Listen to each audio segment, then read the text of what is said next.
আর এই জানাবা গোসল করার পরে যেই ব্যক্তি সুগন্ধি লাগিয়ে আতর লাগিয়ে মসজিদের মধ্যে আল্লাহর সন্তুষ্টে 2 রাকাত আল্লাহর সন্তুষ্ট জুমার নামাজ আদায় করার জন্য আসবে, আল্লাহ রাসূল সাল্লাল্লাহু আলাইহি ওয়াসাল্লাম বলেন ফেরেশতারা মসজিদের গেটের প্রথম গেটের সামনে দাঁড়িয়ে থাকে। যেই ব্যক্তি সর্বপ্রথম মসজিদে কি করে প্রবেশ করে তার আমল নামায় ফেরেশতারা একটা উট কোরবানি করলে যে সওয়াব হবে ওই সওয়াবটা কি করেন লিপিবদ্ধ করেন।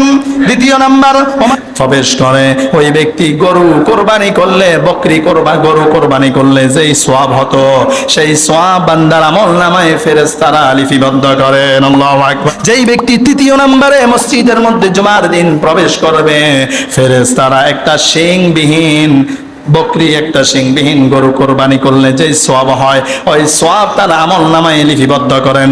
এইভাবে করে এরপরে যিনি আসেন তার আমল নামায় একটা ছাগল বকরি কোরবানি করা লিপিবদ্ধ করেন।